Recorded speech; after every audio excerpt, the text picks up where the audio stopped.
ہم وہی کہیں گے جو ہمارا دین ہم کو بتاتا ہے، عمل کرو تو تمہارا بھلا ہے۔ نحمدہ ونصلی ونسلم علی رسولہ الکریم، اما بعد۔ حضور اعلیٰ حضرت علیہ الرحمت و رضوان ارشاد فرماتے ہیں، وہ جو نہ تھے تو کچھ نہ تھا، وہ جو نہ ہوں تو کچھ نہ ہو، جان ہے وہ جہان کی، جان ہے تو جہان ہے۔ اور پیر و مرشد حضور تاج الشریعہ بارگاہ رسالت میں یوں عرض کرتے ہیں، یا رسول اللہ، آپ کی خاطر بنائے دو جہاں، اپنی خاطر جو بنایا آپ ہیں۔ اور استاذ زمن کا بھی اسی مضمون کا ایک شعر ہے کہ گلزار جنا تیرے لیے حق نے بنائے، اپنے لیے تیرا گل رخسار بنایا۔ اور بھی کئی بزرگوں کا کلام اس طرح کا آپ کو ملے گا کہ جس میں نبی کریم صلی اللہ علیہ وسلم کی محبوبیت عظما کا ذکر ہوگا۔ آپ قرآن و احادیث کے تمام ذخائر چھان لیجئے، ان کی تشریحات و توضیحات کو دیکھ لیجئے، از اول تا آخر ایک ہی ہستی، ایک ہی ذات اور ایک ہی شخصیت دکھائی دیتی ہے جو اس پوری بزم کون و مکان میں محبوبیت عظما کے مقام پر فائز ہے۔ اور بلا شبہ کوئی شک نہیں، وہ ذات ہمارے اور آپ کے آقائے نامدار، مدنی تاجدار، شافع محشر، اللہ کے محبوب اعظم جناب احمد مجتبیٰ محمد مصطفیٰ صلی اللہ علیہ وسلم کی ہے۔ اور یہ مقام محبوبیت عظما جو حاصل ہوا ہے، یہ صرف اور صرف خوش عقیدگی کی بنا پر نہیں کہا جاتا ہے، بلکہ اس کے بکثرت دلائل قرآن و احادیث میں موجود ہے۔ جیسے کہ ایک مشہور حدیث ہے جو مختلف الفاظ کے ساتھ ایک ہی معنی مفہوم کو واضح کرتی ہوئی مختلف کتابوں میں بیان ہوئی ہے، جو حدیث قدسی ہے۔ حدیث قدسی کہتے ہیں کہ جو کلام رب کا ہو اور جسے روایت مصطفیٰ کریم صلی اللہ علیہ وسلم فرمائیں۔ نبی کریم صلی اللہ علیہ وسلم سے سماعت فرمانے والے عبداللہ ابن عباس ہے کہ اللہ کے رسول صلی اللہ علیہ وسلم فرماتے ہیں کہ میرے رب نے ارشاد فرمایا، وَعِزَّتِي وَجَلَالِي لَوْلَاكَ مَا خَلَقْتُ الْجَنَّةَ وَلَوْلَاكَ مَا خَلَقْتُ الدُّنْيَا۔ میری عزت و عظمت کی قسم، اگر میں آپ کو پیدا نہ کرتا تو جنت کو بھی نہ پیدا فرماتا، اگر آپ کو پیدا کرنا مقصود نہ ہوتا تو یہ کائنات کو بھی نہ پیدا فرماتا۔ اس طرح کی بہت ساری حدیثیں آپ کو مل جائیں گی، لولاک لما خلقت الافلاک، اگر آپ کو پیدا کرنا مقصود نہ ہوتا تو ہم کائنات کو وجود نہ بخشتے، افلاک کو پیدا نہ فرماتے۔ مشہور مفسر قرآن علامہ آلوسی رحمۃ اللہ علیہ، جن کا وصال ہجری 1270 میں ہوا ہے، اپنی کتاب تفسیر روح المعانی میں حقیقت محمدیہ کا جب باب باندھتے ہیں اور اس میں جب وہ تحریر فرماتے ہیں تو 26ویں پارے کی جو سورہ فتح ہے اس کی پہلی آیت انا فتحنا لک فتحا مبینہ میں لکا کی تفسیر میں لکھتے ہیں، تحریر فرماتے ہیں کہ لکا میں لام تعلیل کے لیے ہے، علت کے لیے ہے۔ حاصل کلام یہ ہے کہ ہم نے عالم کو آپ کی خاطر ظاہر کیا ہے۔ جی ہاں، اس کا یہ معنی ہے کہ اللہ تعالیٰ کے اس ارشاد میں بیان ہوا ہے کہ اے محبوب، اگر آپ نہ ہوتے تو میں اس کائنات کو پیدا نہ فرماتا۔ معلوم ہوا کہ سلف سے خلف تک، نبوی دور سے اس زمانے تک اور صبح قیامت تک تمام مفسرین، حضرات صحابہ، تابعین، تابعین، مفسرین، متکلمین، علماء کرام، مجددین، مجتہدین و تمام ائمہ کا ان روایات پر اعتماد ہے۔ جی ہاں، صحابہ اس کے نقل فرمانے والے ہیں، اس پر اعتماد کرنے والے ہیں، حضرات مجتہدین کرام، مجددین کرام، مفسرین کرام۔ الفاظ میں فرق ہو سکتا ہے لیکن معنن یہ روایت بالکل درست ہے۔ اور آپ کو یہ بھی بتا دوں کہ اس روایت کی تائید مکتبہ دیوبند کے علماء نے بھی کی ہے۔ آپ دیوبندی مکتبہ فکر کی کتاب امداد الفتاویٰ دیکھ لیں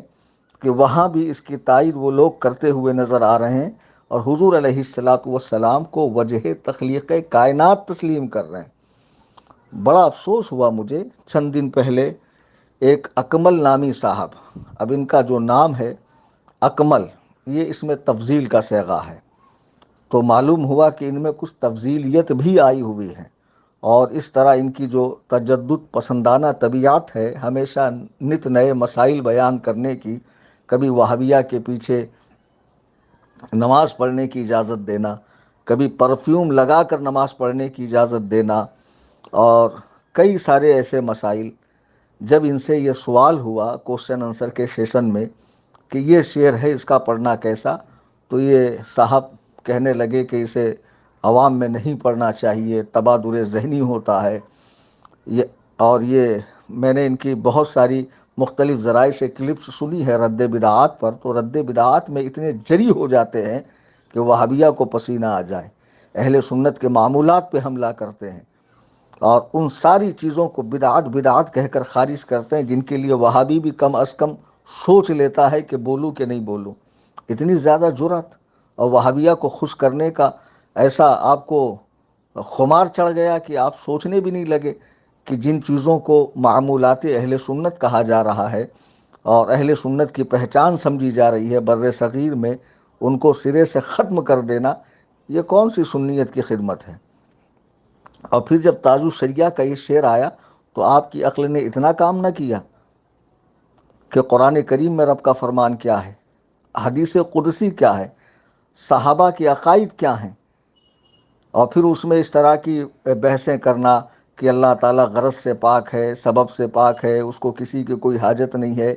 یہ مسلمانوں کا بچہ بچہ جانتا ہے، یہ شعر پڑھنے والا بھی جانتا ہے کہ میرا رب اللہ الصمد، اللہ بے نیاز ہے، کوئی نہ ہوتا تب بھی اس کی کبریائی میں، اس کی عظمت میں، اس کی وحدانیت میں کوئی فرق نہ آتا، لیکن اس نے مصطفیٰ کریم کو پیدا فرمایا، خلق اول فرمایا، پھر آپ کے ذریعے کائنات کو تخلیق دی، یہ وہ اپنے محبوب سے غایت درجہ کی محبت ہے، شعر میں اس محبت کو ظاہر کیا گیا ہے، اور حضور کو وجہ تخلیق کائنات بتایا گیا ہے، نہ کہ معاذ اللہ اللہ کو محتاج سمجھا گیا ہے، اللہ کو بے بس کہا گیا ہے،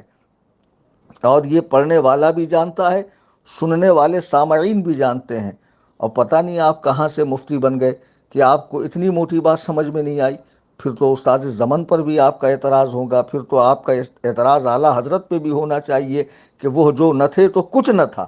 وہ جو نہ ہو تو کچھ نہ ہو، کچھ نہ ہو، جان ہے وہ جہان کی، جان ہے تو جہان ہے، مصطفیٰ ہے تو کائنات ہے۔ یقیناً یہ عقیدہ قرآن و حدیث کی تشریحات و توضیحات سے ہمیں مل رہا ہے، آپ کی سمجھ میں کیسے نہیں آیا؟ آپ نے اٹھ کر مار دیا، اور کم سے کم اگر آپ نے حضور تاج الشریعہ کو سمجھ لیا ہوتا تو اس طرح کی کچی بات آپ منہ سے نہیں نکالتے۔ حضور تاج الشریعہ اپنے زمانے میں علماء کی جماعت میں سب سے عالم ہیں، مرجع علماء ہیں، علماء جن سے رجوع کرتے ہیں، مفتیان کرام اپنی پیاس اس نہر کے پاس آ کر بجھاتے ہیں، لا ینحل مسائل کا حل آپ کی بارگاہ سے ملتا ہے، اپنے زمانے کے بہت بڑے متقی، بہت بڑے عالم، سچے عاشق رسول، سچے جانشین اعلیٰ حضرت، اور شریعت میں رخصت تو چھوڑیے، عزیمت پر عمل کرنے والی ذات کا نام تاج الشریعہ ہے۔ مجھے افسوس ہو رہا اس موقع پر، آپ ان لوگوں سے بھی گئے گزرے ہیں، ایک ڈاکٹر اسرار سڑا ہوا خبیث بدبودار تھا جو مر گیا، کسی مسئلے میں اس کی رائے ذرا الگ تھی، اسے معلوم ہوا کہ اس مسئلے میں شاہ ولی اللہ کا موقف یہ ہے، تو اس نے اعلانیہ کہا کہ آج تک میری رائے یہ تھی، لیکن جب مجھے پتہ چل گیا کہ شاہ ولی اللہ کا موقف یہ ہے تو آج سے میں اس موقف کی تائید کرتا ہوں اور اپنے خیال کو ترک کر دیتا ہوں۔